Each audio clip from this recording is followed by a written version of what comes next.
Welcome to Biochemistry DSP channel. Today I'll be discussing about the topic balanced diet. The study of nutrient requirements and the diet providing these nutrients is known as nutrition. Nutrition is a science of food and its relationship to health. So a balanced diet.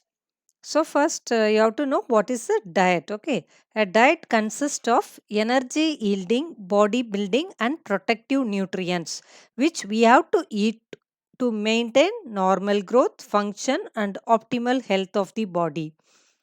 So a balanced diet is a diet which contains various groups of food subs such as carbohydrates, proteins, and lipids which in a correct proportion and quantity to meet the energy requirements of the body and to maintain good health. So, it should provide energy for physical activities, physiological and metabolic functions. It has to provide raw materials for growth of the body and repair functions. It has to provide the essential nutrients like fatty acids, essential amino acids, and vitamins, which cannot be synthesized in our body or uh, it cannot be synthesized in our body. So the food has to provide these essential molecules and to maintain the body temperature and optimal health. For all this purpose we need a balanced diet. So it should provide all the essential nutrients in complete proportion to the requirement of the body. The components of this balanced diet includes carbohydrates, fats, proteins, vitamins, minerals, roughage, and water. So, all this comes under the basic food groups. The basic food groups includes four groups which have milk group. Okay, milk where milk and milk products will be added in that group. So, in this group, milk and milk products like curd, cheese, yogurt will be there in the milk group. So they provide about each. Okay, this milk contains 3.5% of protein, 5% of carbohydrate, 3.5% of fat, 0.7 percentage of minerals and vitamins. So it's a good source of uh, casein, minerals mainly calcium, phosphorus, magnesium, sodium, and potassium. A milk also contains vitamin B2, A, and D. It is rich in B1, B6, niacin, and pantothenic acid. Okay, so uh, casein, lactalbumin, and lactoglobulins are high biological value milk proteins. So this milk group are mainly the source of proteins. Okay. Second group is pulse and meat group. So basically, these foods provide proteins. The meat group includes the mutton, fish, liver, chicken, egg, which are a good source of proteins with high biological value. They also contain vitamins, minerals. Uh, Actually, liver will be rich in fat soluble vitamins A and D. Fish is rich in fatty acid. Egg white will be rich in phospholipids, phosphoproteins, calcium, phosphorus, iron, and other vitamins. Egg yolk is rich in cholesterol. So, all this will provide a good source of proteins.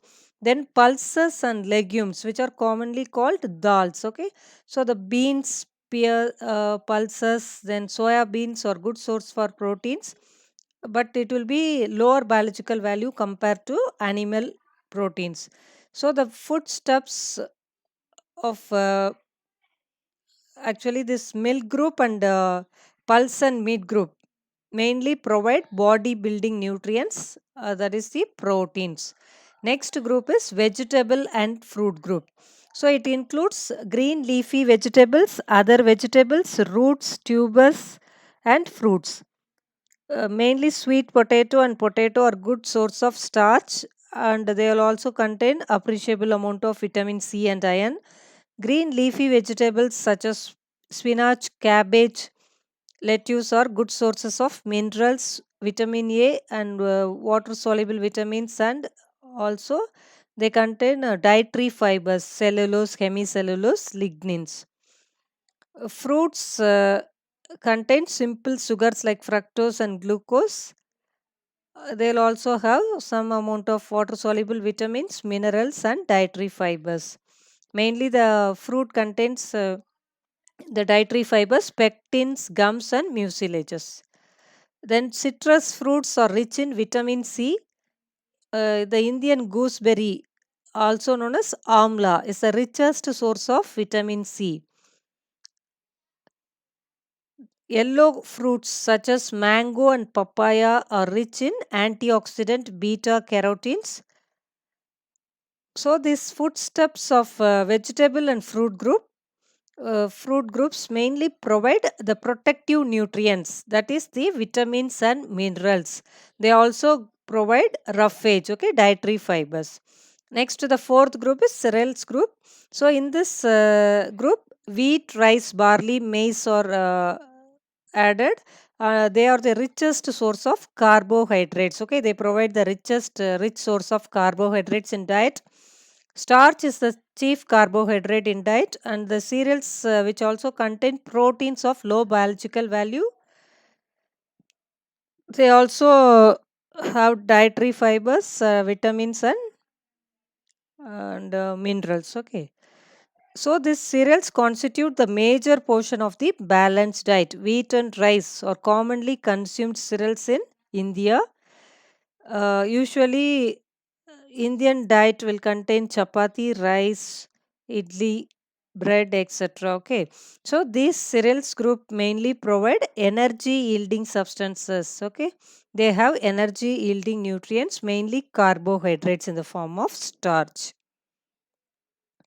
So these are the energy giving foods, the carbohydrates, fats, proteins. Okay, carbohydrates, fats, and proteins are considered as the energy giving foods.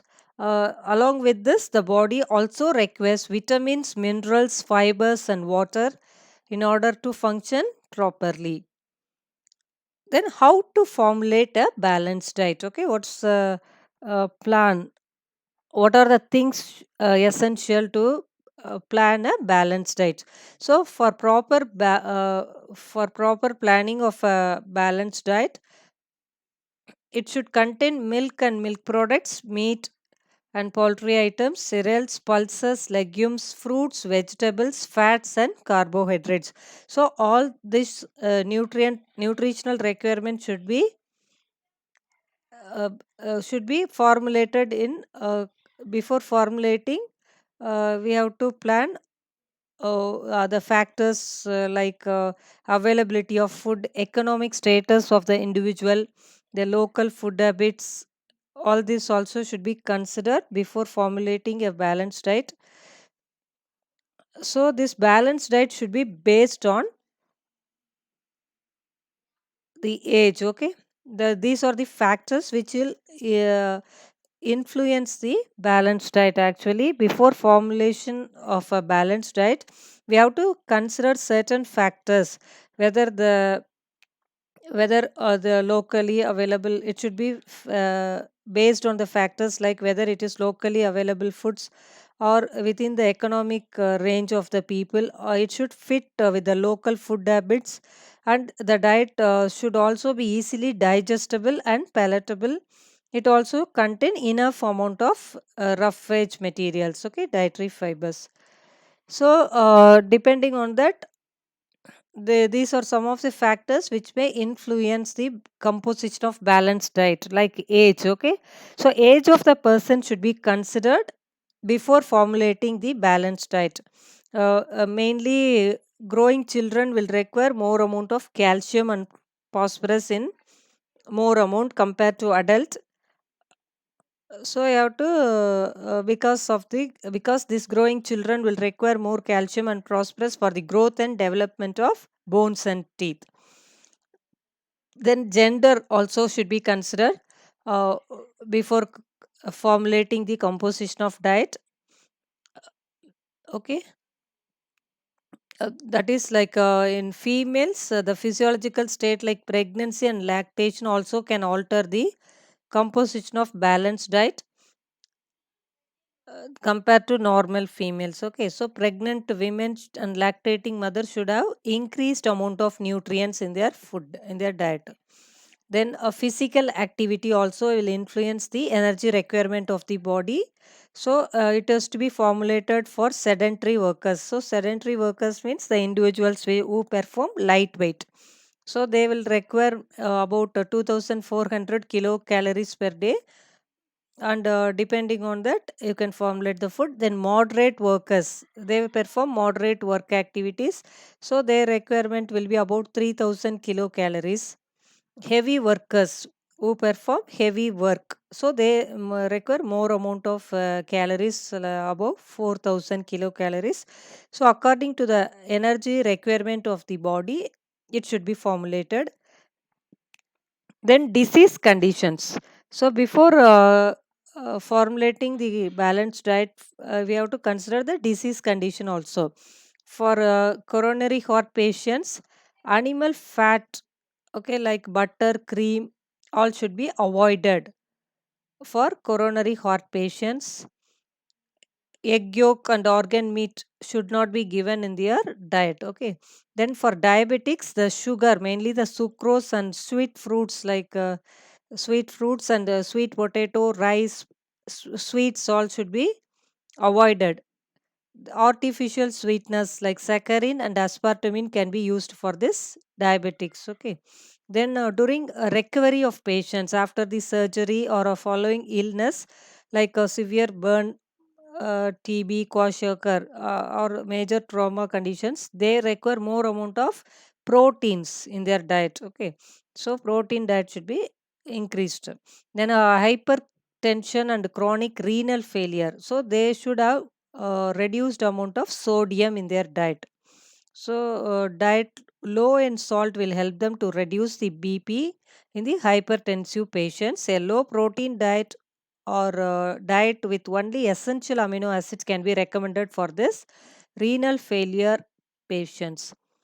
Then according to the economic status of individuals, you can formulate the balanced diet depending on their uh, economic condition of the person. A low cost balanced diet for economically poor individuals can be formulated, and like milk is a cheaper source for protein compared to meat. Then high for low income people, pulses will be acting as the good source of protein who are not able to afford to purchase milk, meat, fish, etc. So some seasonal fruits like banana, guava, orange, mango, papaya, and vegetables like tomato, carrot, spinach, sweet potato are relatively cheaper, so it can be included in the balanced diet of individuals who have low income group for their source of minerals. Other factors includes the digestibility of food, local food habit, social and cultural habit also should be taken into account before inclusion of various food substances in the balanced diet. So it also depends on the nutritional adequacy, food cost and economy, acceptability of the meals, likes and dislikes, variety, then food habits and religious beliefs, food availability and seasonal variation. So all these factors should be taken into account before formulating a balanced diet. Then how the balanced diet chart should be there means it should have uh, 5 to 8 proportions, okay, should be fruit and vegetables. 7 to 8 portions should be bread, rice, potatoes, that is carbohydrates rich food. Then 2 to 3 portions should be milk and milk products. 1 to 2 portions should be the food and drinks which have high fat content. Then 2 to 3 proportions should be with meat, fish, egg and beans, that is proteins. Okay, so for formulating a balanced diet, these proportions should be taken into consideration. So while planning the diet, in addition to the calorific value, the quality and quantity of food is also to be taken into consideration. Deficiency, excess, or imbalance of nutrients may result in malnutrition, which could be either undernutrition or overnutrition. So, a combination of different foods is required to be included in the diet, as no single food meets all the nutrient requirements. So, a balanced diet should provide 60 to 70% of calories derived from carbohydrate sources and 10 to 20% from protein source and 20 to 25% from fat source. Energy from cereals should not be more than 75%. Include two cereals in one meal. Example, rice and wheat, rice and dal, like that. While formulating the balanced diet, uh, two cereals should be included in one meal. Then the composition, the basics composition of a balanced diet, it should have cereals and millets, pulses, milk, green leafy vegetables and other vegetables, roots and tubers, fruits, milk, meat and fish, carbohydrates, sugars, fat and oil, and nuts. Okay, ground nuts and other cashew nuts and other nuts also should be included in the composition of a balanced diet. Uh, Hope you would have understood about the concepts of balanced diet. Thank you for watching this video. Subscribe and support the channel Biochemistry DSP.